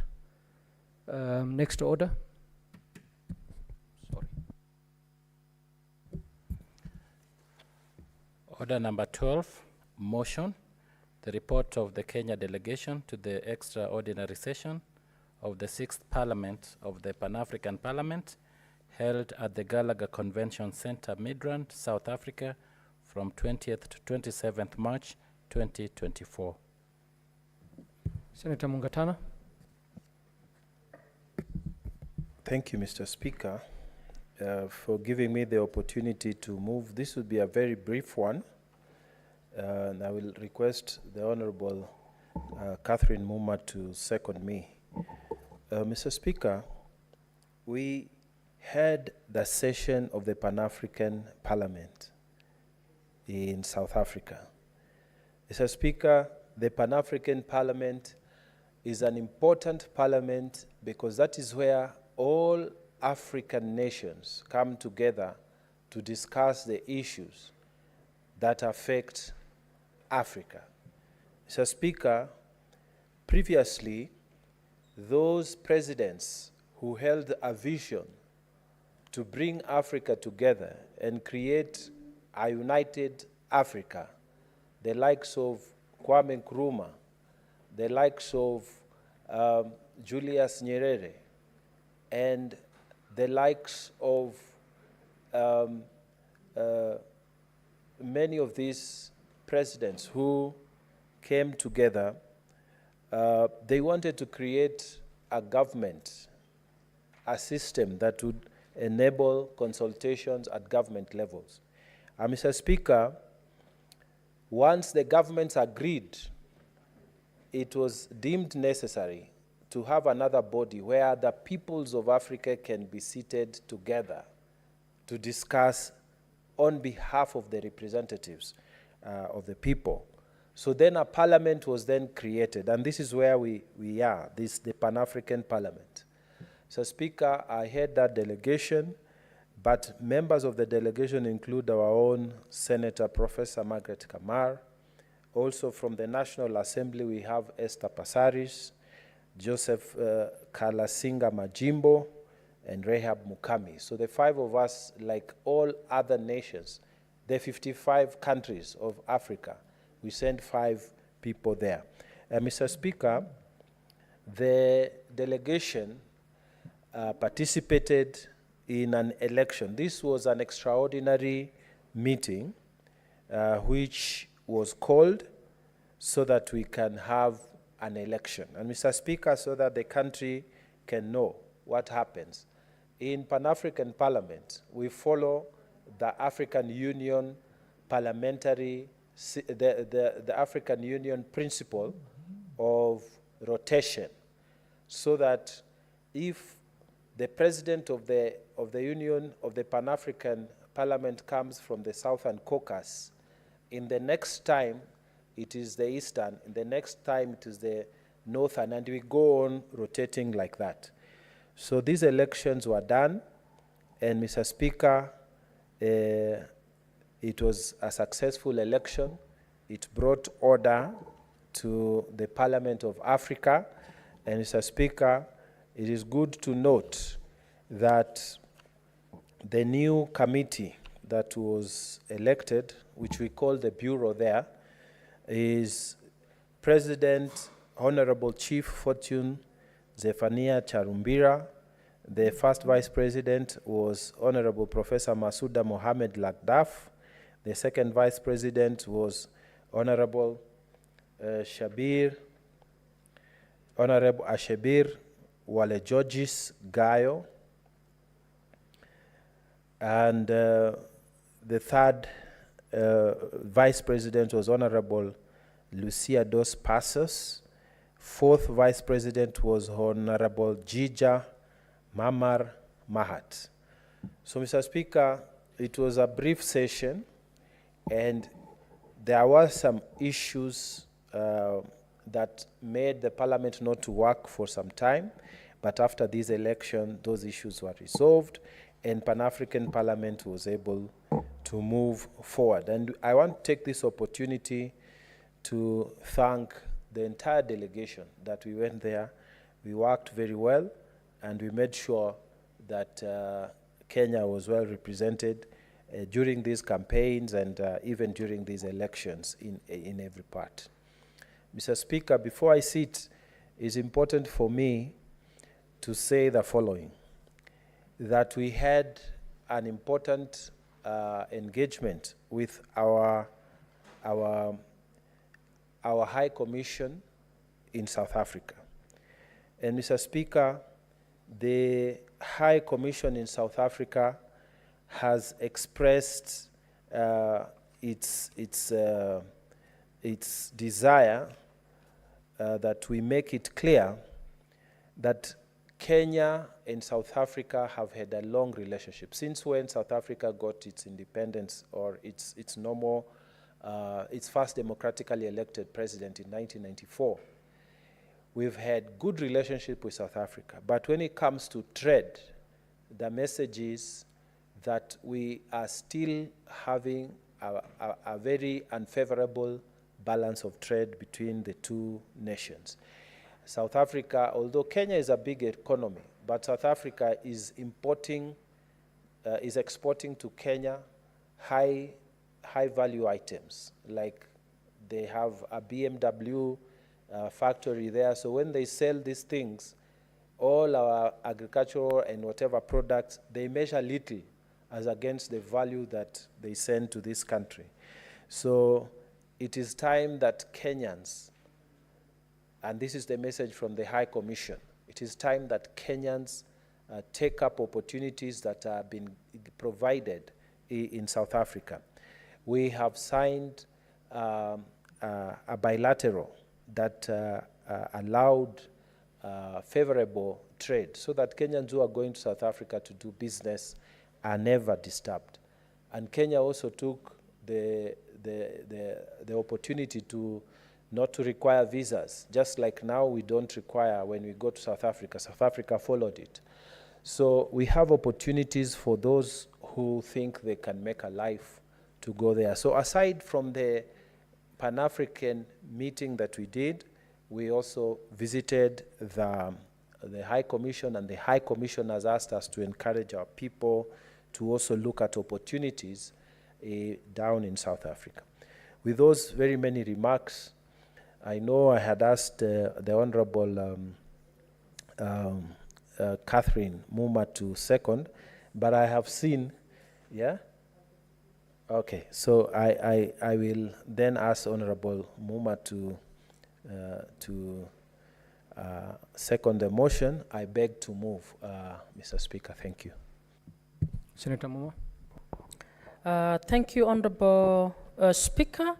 I rise to second the motion on the report of the Kenya delegation to the extraordinary session of the 6th Parliament of the Pan-African Parliament held at the Gallagher Convention Center, Midrand, South Africa, from 20th to 27th March 2024.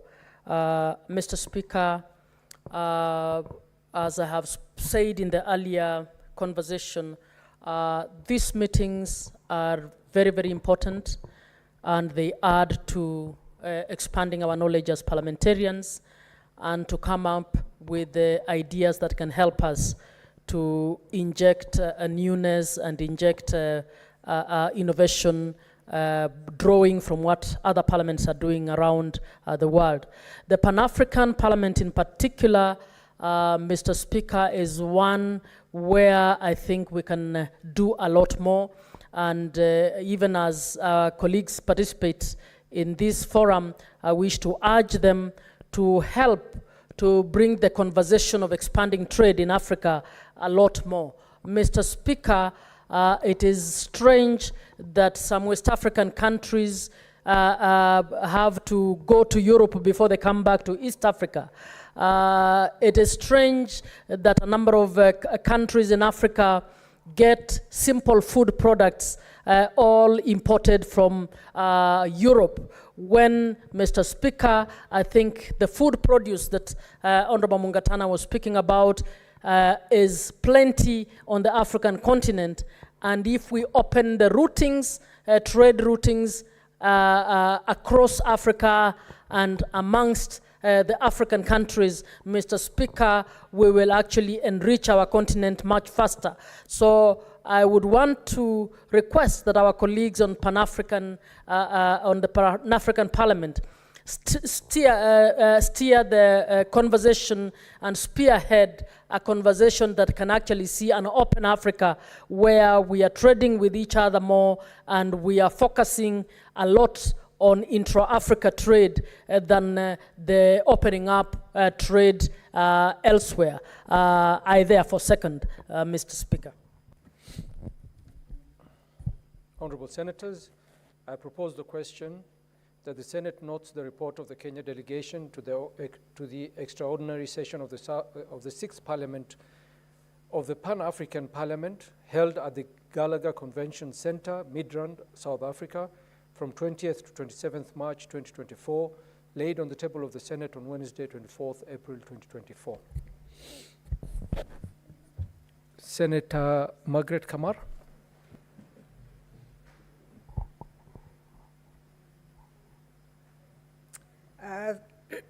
Thank you, Mr. Speaker, for the opportunity to support the motion on the report from the Pan-African Parliament.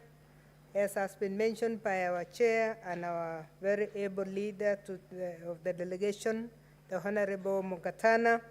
I am a member of this delegation, Mr. Speaker. And I really appreciate the work that goes on in the Pan-African Parliament.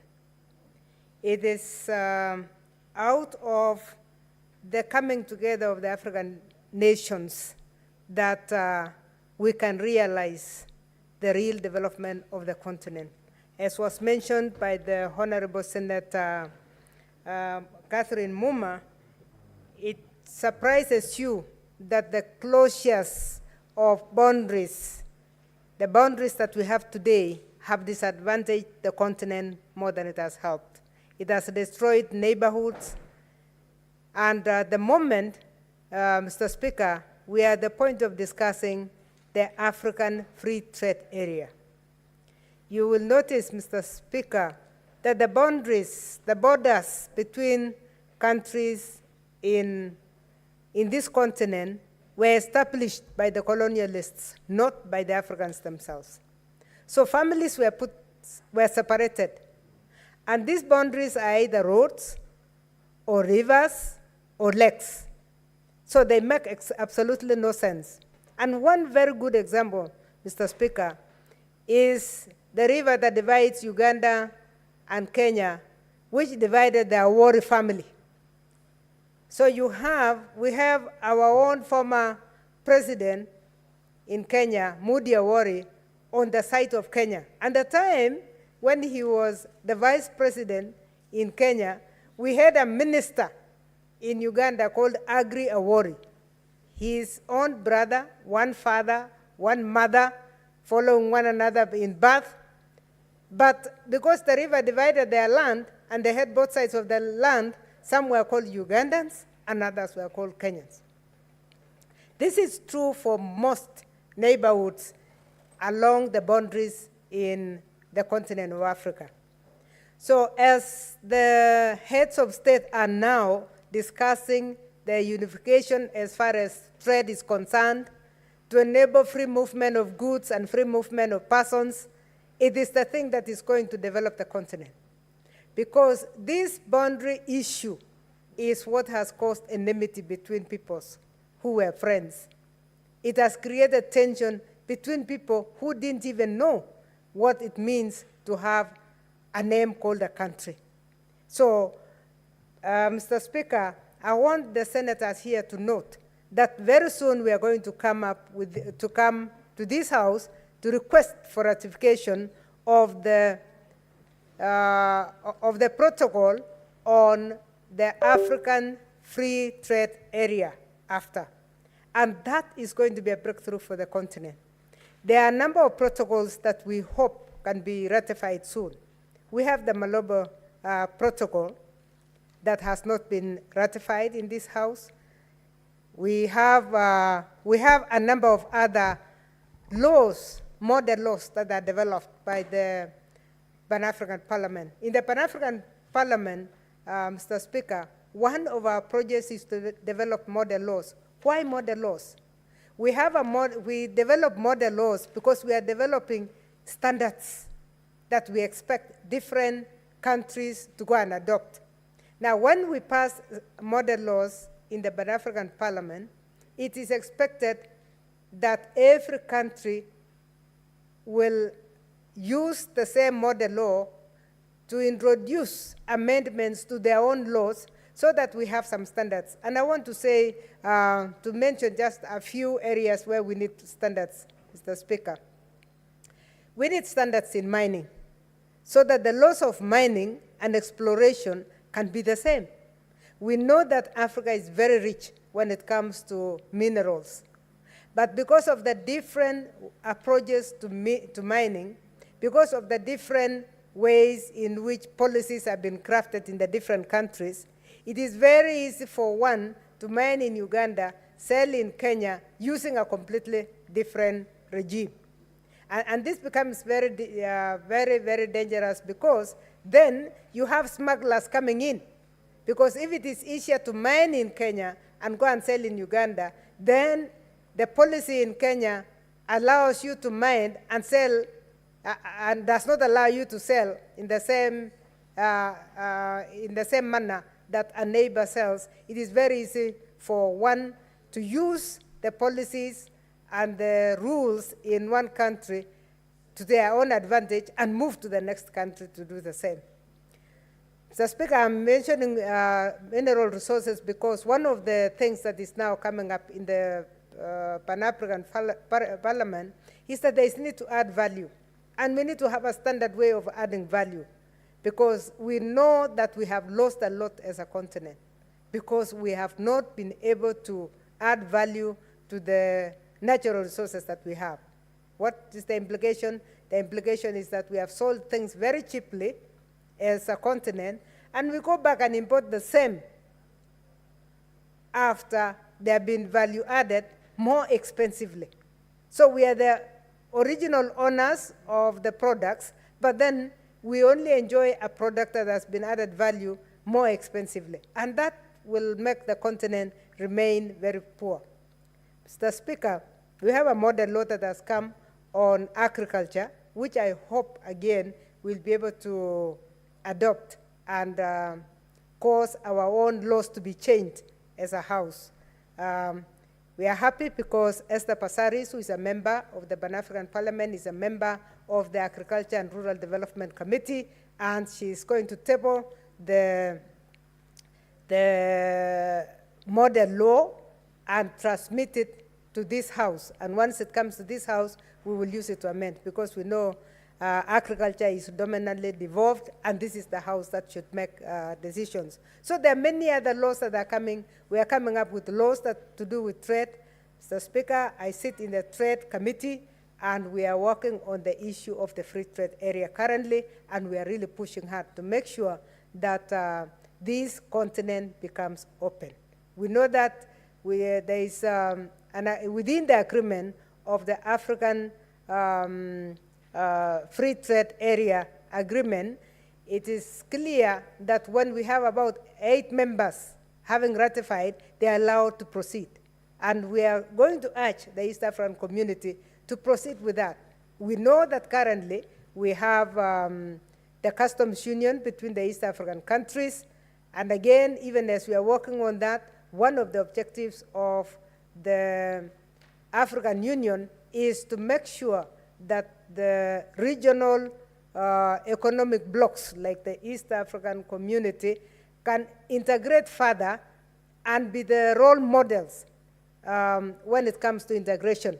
And this is what we are going to push for ourselves as the East African region, using the model that has been successful in allowing trade between the states of the East African community, so that we can spread out, because the East African region under the African Union has more countries, in fact, than what the East African community has. We have Ethiopia, we have Djibouti, we have the islands, Madagascar and Seychelles, and we need to expand that integration and to allow free movement.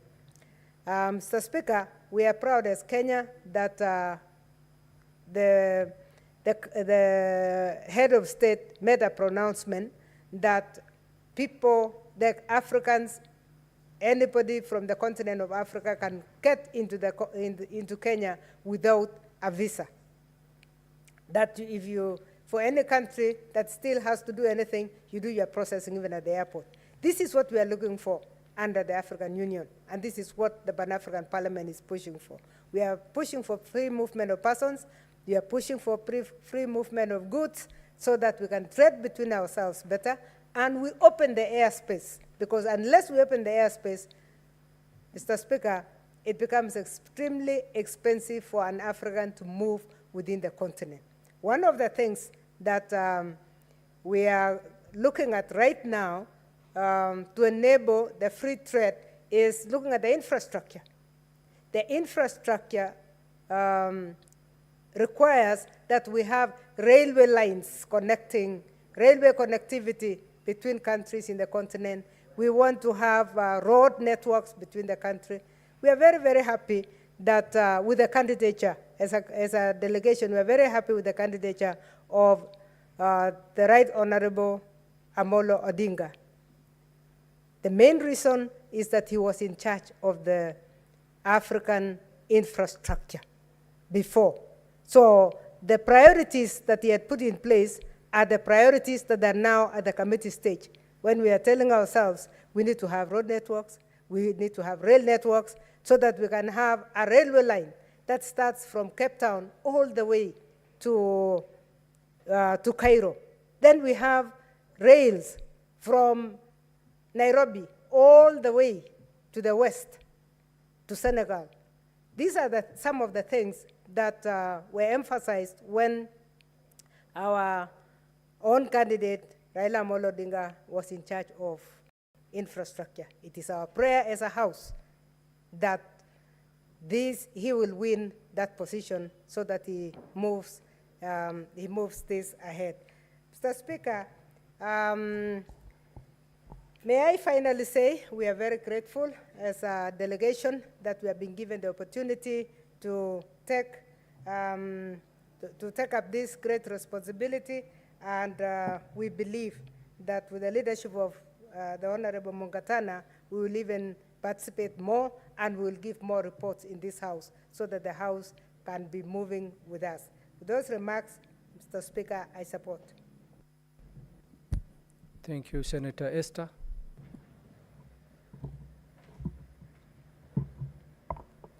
Thank you, Mr. Speaker, for giving me this opportunity. First, I wish to support this report by the members of the Pan-African Parliament who represented us in South Africa, led by the able Senator of Tana River, Senator Danson Mungatana. Senator Mungatana has been very consistent, especially anytime he represents this House in international fora. He quickly comes back and shares lessons learned with the members of this House. And I know that some of us who are following in those footsteps are actually going to reap big and also share with the rest of the Kenyans who are watching some of these discussions. Mr. Speaker, sir, allow me to just note a key area of interest. This is on trade. As a member of the Trade Committee of the Senate earlier this year, we were fortunate enough to have an address by the Secretary General of the African Continental Free Trade Area, that is Wamkele Mene. And he took us through what their agenda is and how they want to synergize with African countries. And I want to note that there is already political goodwill from Kenya as a country, led by the president, who actually has been on the front line, pushing for Africa being very open to trade and encouraging the rest of the Kenyans who are in those other countries to participate. It's a very good opportunity for Kenyans to also take this chance and do trade in South Africa, and also for South Africans to also cross borders and come and trade with Kenyans. That's the whole essence of a borderless Africa, especially when it comes to trade. Mr. Speaker, sir, also, the Pan-African Parliament, whatever issues that are being discussed in that parliament are very key, especially to Africans, because that parliament represents legislators who have been sent from different countries in Africa, and we tend to think whatever proposal that originate from brains in the Pan-African Parliament should address most of the challenges we as a continent and as a country are facing. So we need to have more of these proposals and solutions that are being offered by the Pan-African Parliament be implemented in the member states so that we can make progress. Let it not be after every mission we still have the same agenda we are revisiting. We need to make progress so that there is value for investing in our African states. Mr. Speaker, sir, also, Africa is a very key, it's a very key continent, and that's why you see even other countries in the rest of the world wanting to follow closely what we as a continent are engaging in. Look at even the African Union elections that we are actually pitching up for with the Right Honorable Raila Odinga. It's very instrumental, and that's why citizens need to realize that it's not just an interest of a country, but they are equally affected in what goes on around the continent, because challenges Africans in Kenya are experiencing are the same challenges Africans in Ghana are experiencing, the same challenges Africans in Botswana are experiencing, and solutions are somehow similar. So I urge my colleague members of parliament to support this report and walk the talk from some of these proposals, so that we even give the members who normally go representing us in the Pan-African Parliament reason to agitate strongly for some of the proposals we are giving. So thank you, Mr. Speaker, and let me just conclude by saying that this is also a very good opportunity, not just for senior citizens who are very much abled economically, but for young people, because young people are very quick, especially in this digital era, to connect across the continent and can therefore boost their networking skills, especially in business, not just selling in Kenya, but selling across the continent. Thank you, Mr. Speaker. Thank you, Senator. Senator Beatrice Ogola. Thank you, Mr. Speaker. From the onset, Honorable Speaker, I want to applaud the very senior delegation and led by Senator Danson Ngatana about the composition of the PAP committees as presented in this report. If you look at number clause 13, you see the committees there: the Committee on Rural Economy, Agriculture, Natural Resources, and Environment. Honorable Speaker, other than the conservation of our resources, I look forward to an Africa that will have an harmonized air travel, Honorable Speaker. We have often heard at public forums where the Right Honorable former Prime Minister, the Honorable Raila Amolo Odinga, talk about the challenges we have in the air travel in Africa, about the various barriers that are there, and about the so many clearances that you have to get if you are to fly over the African airspace. And it is so then, Honorable Speaker, that I support this report as I look forward to the discussion of some of these challenges and then so that we are able to have a solution to some of these challenges. Honorable Speaker, I also look forward to a more harmonized currency across Africa. Honorable Speaker, we know, and as was echoed by my senior Senator Kamar, that Africa was one, and we were made to feel that you are Kenya, you are Uganda, you are Botswana, you are Rwanda, you are all over all these countries that were created from the same block. I look forward, Honorable Speaker, to a day when I could travel from Kenya and go north and go south and go west, but only use one currency. And it is based on that that I support the report, because we are looking forward to eminent solutions that will come from this engagement. Honorable Speaker, in the report, they've reference to a number of objectives of the Pan-African Parliament. Honorable Speaker, I'm keen on good governance around the continent. I'm keen on an Africa that will be peaceful, that will be secure, an African where issues of human rights take precedence. I'm looking forward to an Africa that will have an enhanced infrastructure. Other than the air travel, Honorable Speaker, we can have an enhanced road network, we can have an enhanced water transport, and that can only come forward with the objectives that has been set by the the Pan-African Parliament. Honorable Speaker, I look forward to an Africa that will address collectively the challenges we are facing on climate change. Honorable Speaker, just last year,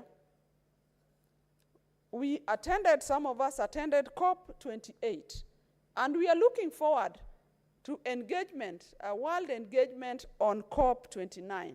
But Honorable Speaker, as I see and support this report, I'm looking forward to an Africa that will have one stand, that will collectively engage, that will collectively push for the agenda of climate change and all the challenges that Africa goes through. Honorable Speaker, I cannot forget to say that under the climate change, we should be addressing, as Africa, we should be addressing the issue of climate justice or injustice, and particularly to Africa. When you look at our contribution to global emissions, Honorable Speaker, Africa, we feel there's unjust, that while globally other countries or other regions contribute more to the global emission, Africa unjustly suffers so much at the hands of those global emitters. But interestingly, Honorable Speaker, we do not see the same contribution by those countries that globally emit more than Africa. We only see Africa getting a paltry. And so, Honorable Speaker, as I support this report, I would like an Africa that will address such challenges collectively as the Africa that we were. Honorable Speaker, as I wind up my support for this report, I would like an Africa that will be looking at the future collectively. And that brings me to the just initiated Futures Caucus as initiated by Senator of Narok, Senator Olekina, that we should have a continent that will be driving a future agenda, that we should have a continent that will be looking at future solutions, right from the challenges we have in agriculture, infrastructure, education, health, climate change, as I've stated, and globally on all. Africa must relook at our education system, and I support. Senator Beatrice Ogola, you'll have a remainder of 7 minutes when this motion resumes next. Honorable Senators, it is now 1 p.m., time to adjourn the Senate. The Senate therefore stands adjourned until today, Wednesday, 9th October 2024 at 2:30 p.m.